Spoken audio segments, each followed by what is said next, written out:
জিহাদি কাফেলা টিভি। আসসালামু আলাইকুম রহমতুল্লাহি ওবারাকাতুহ। সুপ্রিয় দর্শক শ্রোতা, যুদ্ধ ছেড়ে পালালো আমেরিকা। ট্রাম্প বিশ্ব পশুদের সর্দার, মানবতার শত্রু, মানবতা বিধ্বংসী এক দেশ, ইসলামের শত্রু। এটা তো একটা, ওরা হচ্ছে নাস্তিক। ইসলামের শত্রু এটা স্বাভাবিক হতে পারে, কিন্তু মানবতাকে পায়ের তলে পিষে দেয় এই আমেরিকা। যেখানে গিয়েছে সেখানেই যুদ্ধ শেষে পালাতে বাধ্য হয়েছে। এদের লজ্জা নাই, লজ্জাহীন। আফগানিস্তান থেকে তারা কুকুরের মতো পালিয়েছে, ইরাক থেকে ইরাকটাকে ধ্বংস করে পালিয়েছে।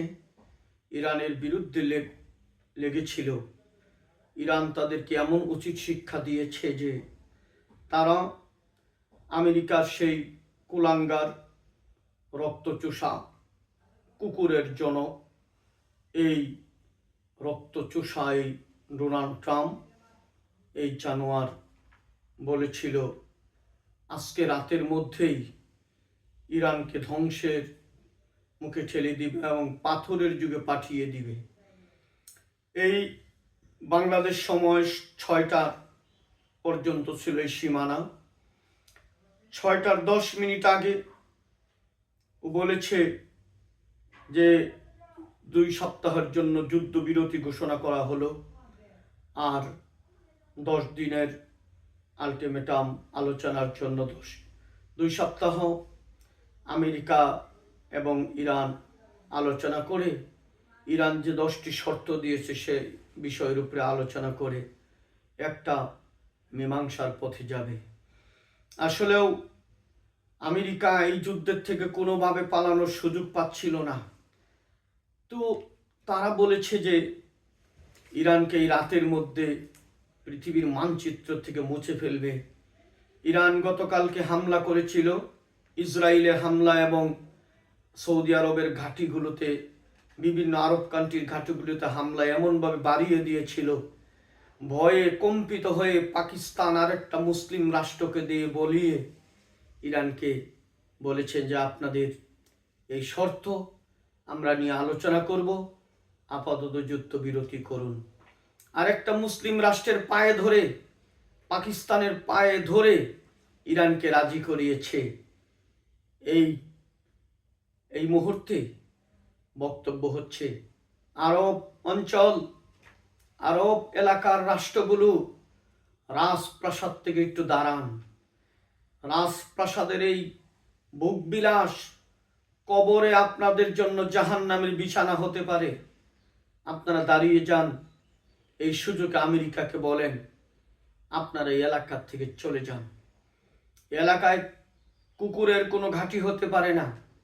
নবীর দেশ, যেই দেশে বিশ্ব নবী জন্ম নিয়েছে, যেই দেশে বিশ্ব নবী পদার্চনা করেছে, সেই দেশে, সেই মক্কায়, সেই আরবে, সেই আরব কান্ট্রিতে, সেই আরব এলাকায় ওই আমেরিকার ঘাঁটি অপবিত্র পশুদের ঘাঁটি হতে পারে না।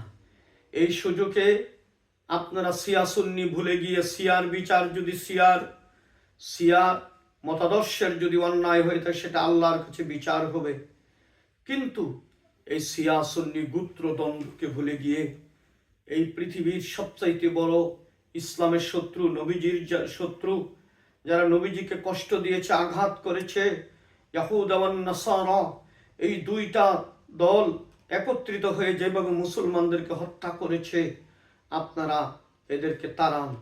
আরব কান্ট্রিতে কোনো আমেরিকার ঘাঁটি থাকতে পারবে না, আমেরিকার কোনো দূতাবাস থাকতে পারবে না ঘোষণা দিয়ে এদেরকে সরিয়ে দেন। আবার মুসলিম উম্মার একটি ঐক্য ধারণ হবে।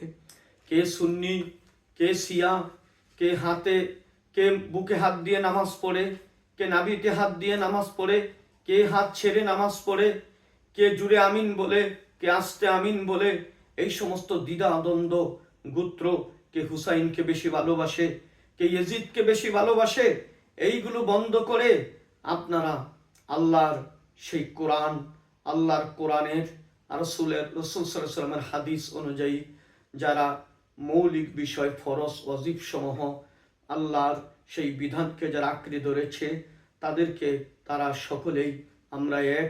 যারা আল্লাহর প্রতি ঈমান আছে, নবীজির প্রতি ঈমান আছে, এই দল কোনোদিন বিচ্ছিন্ন হতে পারে না।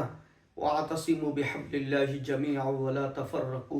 আসুন গোটা দুনিয়ার মুসলিম এক ঐক্য ধারণ করে আল্লাহর এক রশ্মিকে ধারণ করে এই দুনিয়ায় কোরআনের রাজ কায়েম হোক। আমিন। আসসালামু আলাইকুম ওয়া রাহমাতুল্লাহি ওয়া বারাকাতুহু।